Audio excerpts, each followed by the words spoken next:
There are 6 major crypto exchanges in the world that the vast majority of us are going to use. We'll go through all of the different features, the trading platforms, trading fees and other charges so that you can choose one or more of these exchanges to use. Now, these are the 6 biggest crypto exchanges in the world. That means they have a lot of customers, they deal with a lot of crypto. But what we can do is go over to DeFi Llama, which I will link down in the description, and we can look at the proof of reserves of these exchanges. That means that they cryptographically prove that they're holding all of the crypto that they say they are and that we put on their platforms. And so that's a good step. It's an industry standard thing to do.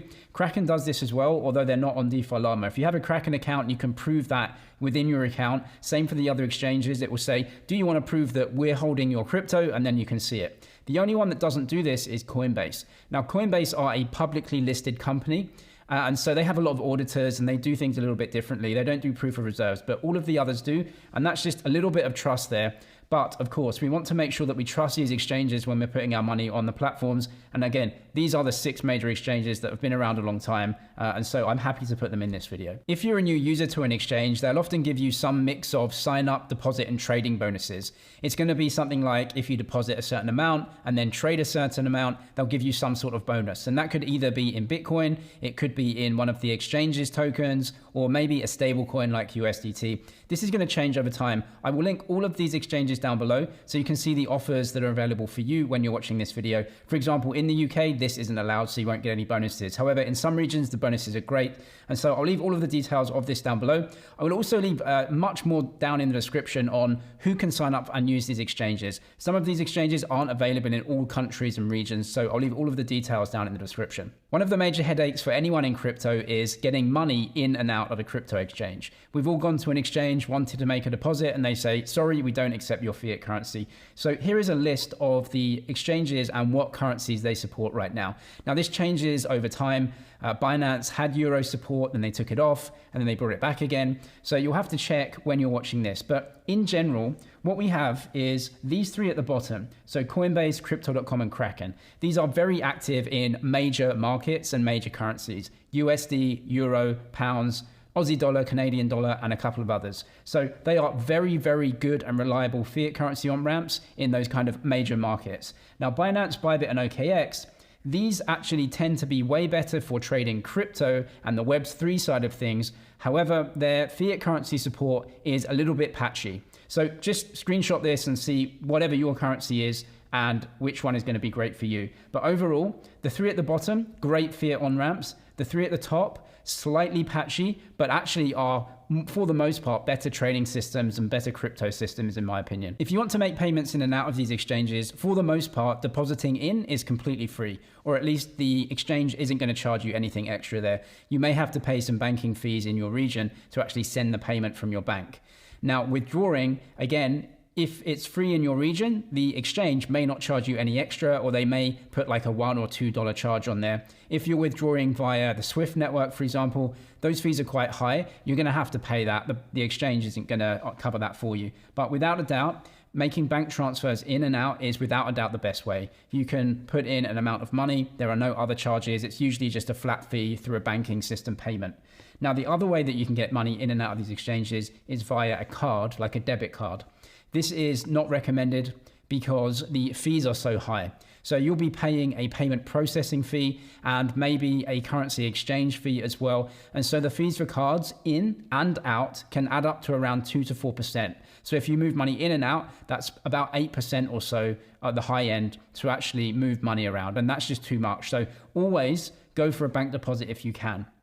There are also peer-to-peer payments that some of these exchanges allow. That's when you actually make a currency trade outside of the platform and you use the crypto platform almost like an escrow agent. So you have an account and the other guy has an account and you actually swap money off the platform and make the confirmations on the crypto exchange, and then the crypto is actually exchanged.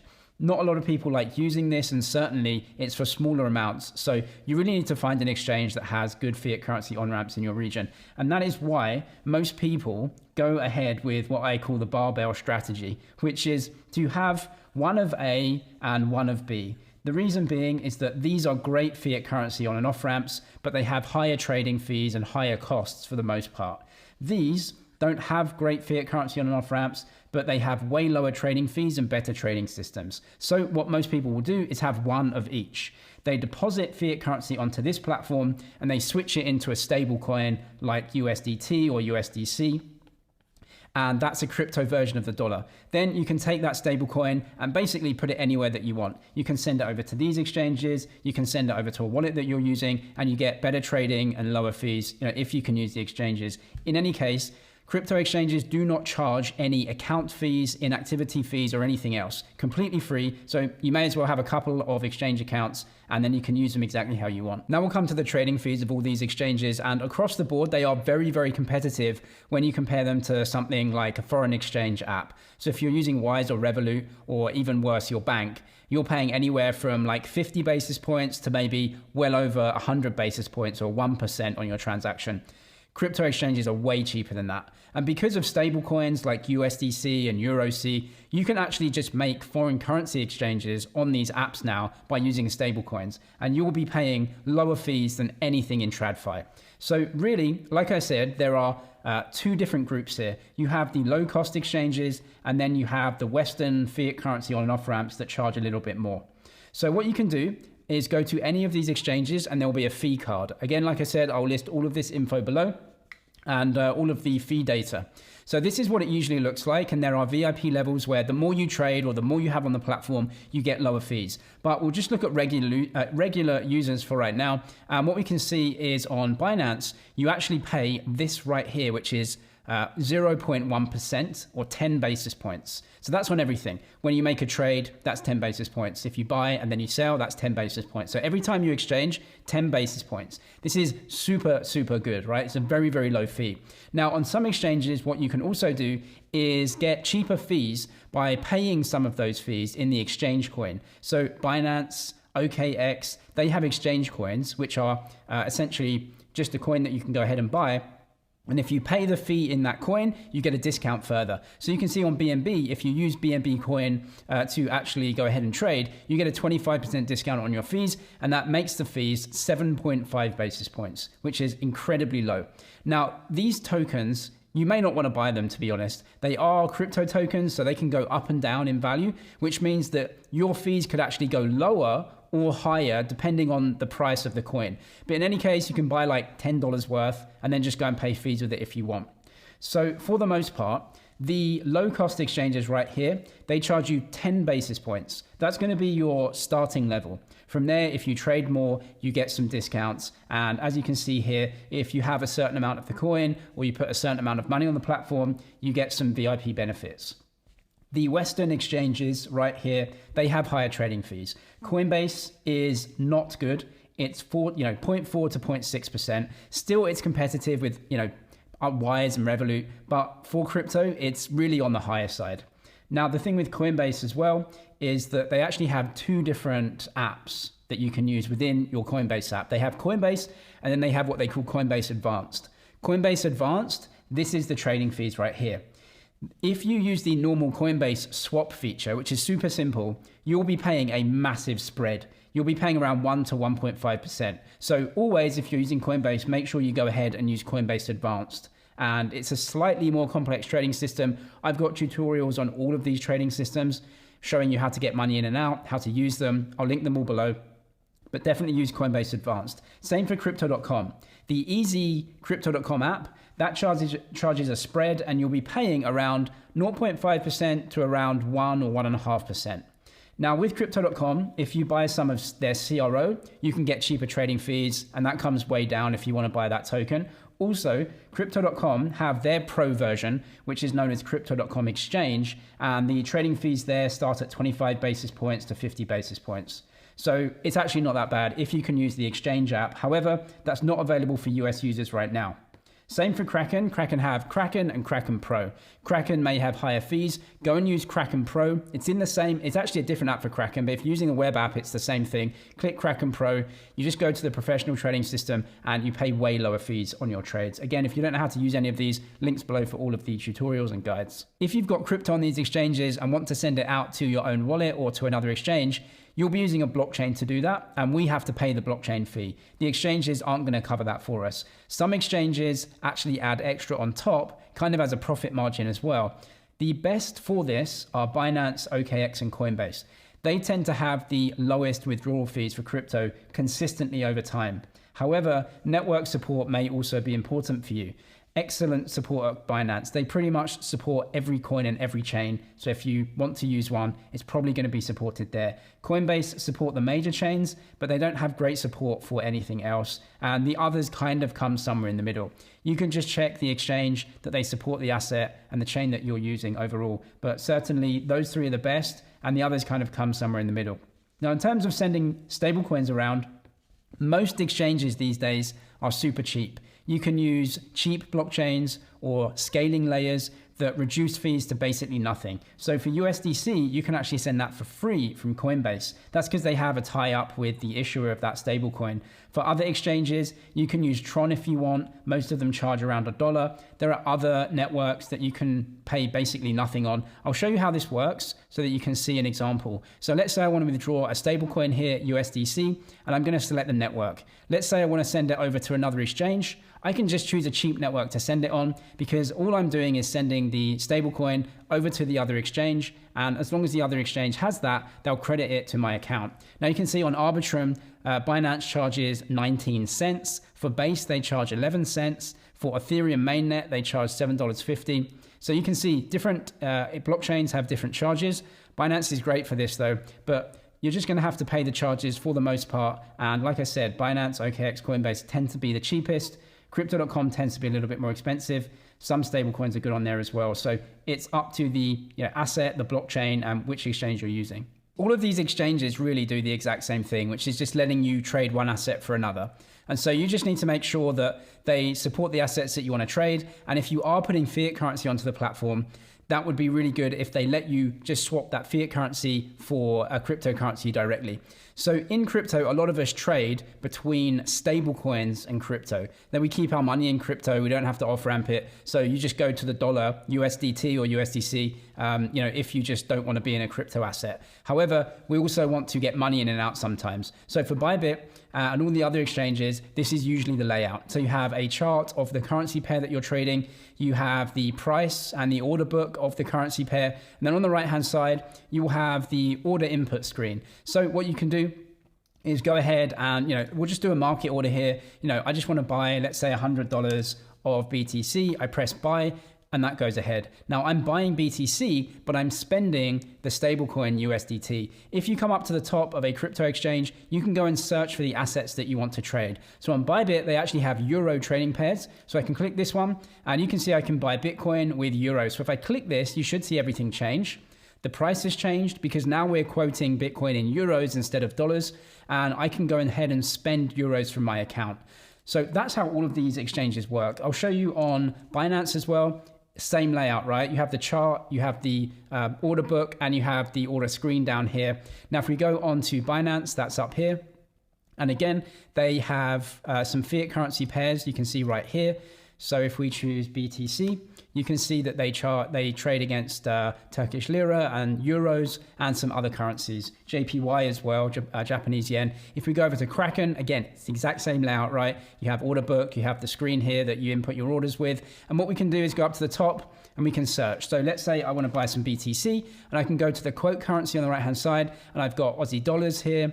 I've got Canadian dollars. I've got Swiss francs and should have pounds and euros and some dollars as well down here, USD. So fiat currency trading pairs do differ depending on the exchanges that you're using, like I said. But that's how you swap one asset into the other and swap fiat currency for crypto. If you need help with any of these exchanges, I have full tutorial guides down in the description so you can see how to get money in and out and how to trade. But we're going to come to the next feature, which is wallets. So all of these exchanges now will have their own wallet.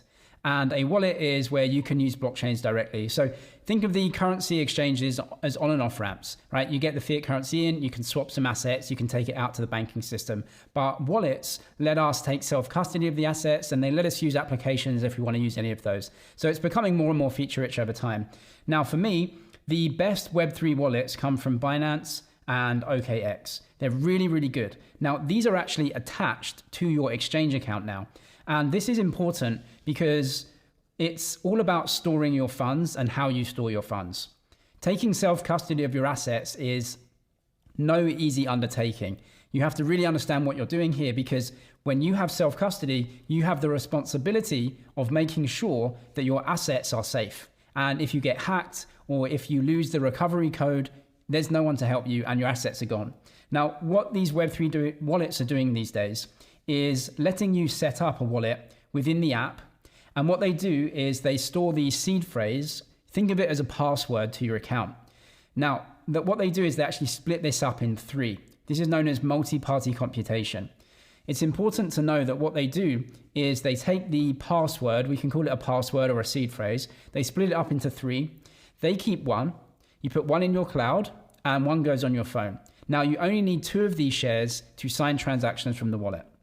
That means that if you lose your device, you can get a new device, you can put your cloud share and their share together, and then you can reload the wallet. This is supposed to make things a little bit easier to store your assets. Now, there are standalone wallets that you can use where you keep your seed phrase and no one else knows it, which may be a little bit more self-sovereign, but the downside is that if you lose it, your money's gone. So what I would say is, for beginners or people getting into things, Binance and OKX have really, really good Web3 wallets that you use within your exchange account. Coinbase also has Coinbase wallet they have. Crypto.com has its standalone wallet, same as Kraken. Bybit also have a Web3 wallet. To be totally honest, it isn't as good as Binance and OKX, although it is getting better over time. So I just want to show you how these work. I have my exchange account right here, and this is the centralized exchange. So that means Binance has custody of my assets. If I go over to Web3, so at the top I'll press wallet, or Web3 wallet. This is now a blockchain wallet. I can use blockchains directly, I can use applications directly, and you can easily switch, right? Just press receive at the top, and all of the details of all your wallets are basically auto-populated. So you can just move money in and out of the exchange to your wallet and back just by pressing receive and send, and all of the wallet addresses are just put in for you automatically. You now have self-custody of your assets, so you can hold them here, or you can use blockchains and all of the other dApps. So really, really good that it's in the wallet. Same for OKX, very, very good Web3 wallet in that app as well. You may also want to apply for some of the crypto cards that these exchanges offer. This is where they actually give you either a Visa or a MasterCard. It's a prepaid card, and you can load it with crypto like Bitcoin or a stable coin or fiat currency. And you can have your balances there and spend them. The reason being is that we then don't have to off-ramp our money into a bank. So if you have some crypto, maybe you sell some, and instead of off-ramping, just leave it in your account and spend it. Now, I've got some cards, right? I've got the Crypto.com card, I have the Bybit card here that I can spend on, and these are super convenient. So I don't have to off-ramp, I don't have to go through a bank, I'm just crypto and spend crypto like that. Now, this changes depending on region. Some regions have it, some regions don't. The costs and fees are a little bit different. Binance used to have a card, they don't anymore. Bybit have a very, very good card. I really like the Bybit card. The benefits and the cashback offers are really great. And you can get cashback directly within Bitcoin. You basically, every time you spend, you're kind of refilling some cashback into BTC. OKX don't have one. Coinbase card is quite high fees if you're outside of the States. And when you're changing money in and out of that card, it's super high fees. So I kind of don't recommend that one unless you're specifically in the States and you can get USD in and out of it. Crypto.com have a major card rewards program, and I've got detailed video guides on this and comparing crypto cards, so I'll leave that in the description. But basically, you apply for a card and you get cashback offers, you get lower trading fees in the app, you can buy Spotify and Netflix and you get some rebates, and many other things like a VIP customer service and everything like that. Way too much for this video. I'll leave the specific guys down in the description. I think crypto cards are great because it just means we don't have to on-ramp. Now, some of the fees and charges are going to change wildly as well, which I go through in that specific video. I'll leave it down in the description. As I said at the start of this video, these are the 6 major exchanges. They've been around a long time through bull and bear markets, and they have a lot of customers. Which one you're going to use just depends on where you live in the world, right? So Crypto.com, Coinbase, Kraken, these are the kind of Western style ones that have good USD, Euro, and other major currency support, but they do have higher fees. Now, Binance, Bybit, OKX tends to be better on the Web3 side of things and the crypto side of things, lower trading fees, but they're not available in every country, and the fiat support is a little bit patchy. Like I said, many people have one or more. I have accounts on all of these exchanges because they're free anyway, so you might as well. In any case, I'll leave the deposit bonuses and other details down in the description if you want to go ahead and use one of these exchanges. I'm James, this is MyZG. Cheers for watching, and I'll see you in the next one.